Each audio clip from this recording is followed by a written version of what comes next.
নমস্কার বন্ধুরা, আমি চঞ্চল। আমার ইউটিউব চ্যানেলে আপনাদের সকলকে জানাই স্বাগত। আজ আমরা এগিয়ে চলেছি গনগনির উদ্দেশ্যে, পশ্চিম মেদিনীপুরের গনগনি, যেটিকে বাংলার গ্র্যান্ড ক্যানিয়ন বলা হয়।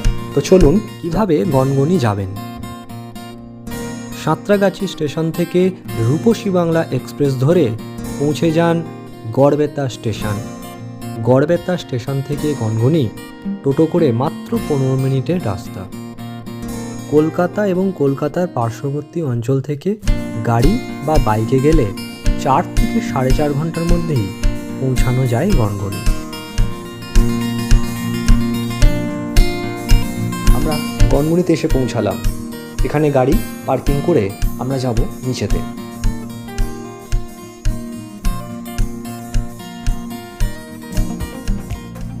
বাঁধনহারা বেনির মতো এঁকে বেঁকে চলা এই নদীর নাম শিলাবতী, স্থানীয় নাম শিলাই।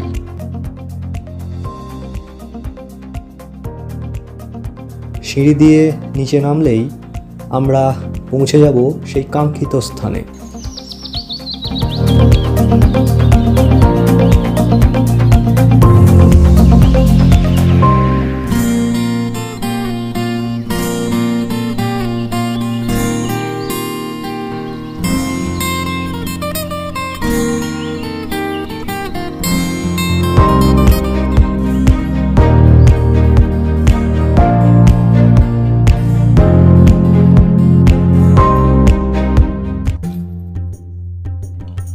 শিলাবতী নদীর ক্রমাগত ক্ষয়কার্যের ফলেই তৈরি হয়েছে এই ক্যানিয়ন। এই ভূমিরূপের মধ্যেই কোথাও খুঁজে পাওয়া যাবে পিরামিড, দুর্গ, বাড়ি বা মন্দিরের থাম। লোককথা অনুযায়ী এই জায়গাতেই নাকি বকাসুরকে বধ করেছিলেন ভীম। আর ক্যানিয়নের গুহার মতো অংশগুলোই জনশ্রুতিতে হয়ে গিয়েছে পাণ্ডবদের গুহা। শুধু লোককথাই নয়, ঐতিহাসিক গুরুত্বও কম নয় এই জায়গার। চুয়ার লাইক বিদ্রোহের অন্যতম নেতা বা অন্যতম নায়ক অচল সিংহ ও তার দলবল এখানেই রপ্ত করেছিলেন গেরিলা যুদ্ধ কৌশল।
নদীর ক্ষয়ের ফলে ল্যাটারাইটে তৈরি হওয়া এই অদ্ভুত সুন্দর প্রাকৃতিক ল্যান্ডস্কেপ দেখতে দূর দূরান্ত থেকে লোকজন আসে গনগনিতে।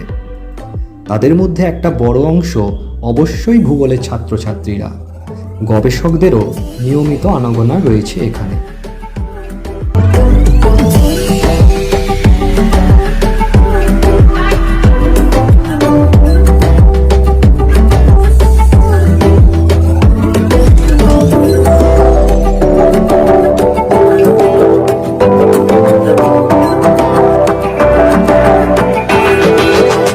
লাল পাথুরে মাটিতে ছোট ছোট টিলা বেয়ে এই মিনি ক্যানিয়নে বেড়াতে মন্দ লাগবে না। তাই একদিন ঘুরে আসুন এই গনগনি, বাংলার গ্র্যান্ড ক্যানিয়ন।